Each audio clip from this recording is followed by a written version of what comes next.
നമസ്കാരം. മലയാളി വാർത്തയിലേക്ക് സ്വാഗതം. കേരളത്തിലാണെങ്കിൽ ഇപ്പോൾ നിറയെ കൊലപാതക വാർത്തകളാണ് നമ്മൾ കേട്ടുകൊണ്ടിരിക്കുന്നത്. നമ്മളിതെല്ലാം കേട്ട് മലയാളികളുടെ മനസ്സ് മരവിച്ചിരിക്കുകയാണ്. എന്നാൽ നമ്മുടെ നാട്ടിൽ മാത്രമല്ല, മറ്റുള്ള സംസ്ഥാനങ്ങളിലും ഇത്തരത്തിലുള്ള അതിക്രൂരമായ കൊലപാതകങ്ങൾ നടന്നുകൊണ്ടിരിക്കുന്നുണ്ട്. പക്ഷേ കേരളത്തിൽ ഇപ്പോൾ അടുത്തിടെയായിട്ട് ഇത്തരത്തിലുള്ള വാർത്തകൾ അധികം വരുന്നത് കൊണ്ടാണ് നമുക്കിത് സഹിക്കാൻ പറ്റാത്തത്. ഇപ്പോൾ ഏറ്റവും ഒടുവിലായിട്ട് ഒരു കാണാതായ യുവതിയുടെ മൃതദേഹം 13 മാസത്തിന് ശേഷം കിണറ്റിൽ കണ്ടെത്തിയിരിക്കുകയാണ്. ഗുജറാത്തിലെ ജുനാഗഡിലാണ് ഈ ഒരു സംഭവം നടക്കുന്നത്.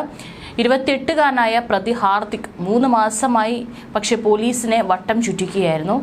ഗാന്ധിനഗർ ഫോറൻസിക് സയൻസ് ലബോറട്ടറിയിൽ നടത്തിയ ലെയർ വോയിസ് അനാലിസിസ് ടെസ്റ്റിലടക്കം പ്രതി വിജയകരമായി മറികടന്നു. സംശയിക്കുന്ന ആളുടെ മാനസികാവസ്ഥ മനസ്സിലാക്കുന്നതിനാണ് ഈ ഒരു പരിശോധന നടത്തുന്നത്.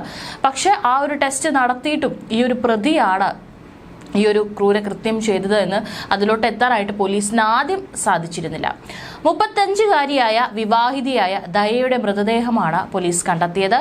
രൂപാവതി ഗ്രാമത്തിലെ ദയയെ 2024 ജാനുവരി 2-നാണ് കാണാതായത്. 9 ലക്ഷത്തിലധികം രൂപയും സ്വർണവുമായി വീട് വിട്ട യുവതിയുടെ ഭർത്താവാണ് പരാതി നൽകിയത്. ഇവർക്കൊരു 11 വയസ്സുള്ള മകനുമുണ്ട്. അന്വേഷണത്തിൽ യുവതിയുടെ വിവാഹേതര ബന്ധത്തെക്കുറിച്ച് പോലീസിന് മനസ്സിലായി. ഹാർദിക്കിനെ പോലീസ് പ്രതികളുടെ ലിസ്റ്റിൽ ആദ്യം മുതലേ ഉൾപ്പെടുത്തിയിട്ടുണ്ടായിരുന്നു. എന്നാൽ പോലീസിനെ വഴിതെറ്റിക്കാൻ ഇയാൾ മറ്റൊരു തിരക്കഥയും മെനഞ്ഞിരുന്നു. രാഹുൽ എന്ന യുവാവിനൊപ്പം യുവതി ഒളിച്ചോടിയെന്നായിരുന്നു ഇത്. താൻ നിരപരാധിയാണെന്ന് ആവർത്തിച്ച ഹാർദിക് പോലീസ് നിരീക്ഷണത്തിൽ പെടാതിരിക്കാൻ മൊബൈൽ ഫോൺ ഉപയോഗിക്കുന്നതും നിർത്തി. ഇടയ്ക്ക് പോലീസ് ഇയാളെ ശബ്ദ വിശകലന പരിശോധനയ്ക്കും വിധേയമാക്കിയിരുന്നു. അതിന്റെ ഫലവും പോസിറ്റീവായിരുന്നു. എന്നാൽ കൃത്യമായ തെളിവിന്റെ അഭാവവും സാക്ഷികളില്ലാത്തതും ഹാർദിക്കിനെ രക്ഷപ്പെടാൻ വഴിയൊരുക്കി. പോലീസിന് തെളിവുകളുടെ അഭാവത്തിൽ ഹാർദിക്കിന് അറസ്റ്റ് ചെയ്യാനായിരുന്നില്ല. പിന്നീട് സാഹചര്യ സാങ്കേതിക തെളിവുകളുടെ അടിസ്ഥാനത്തിൽ പ്രതിയെ വീണ്ടും ചോദ്യം ചെയ്തപ്പോൾ സത്യം വെളിച്ചത്ത് വന്നത്.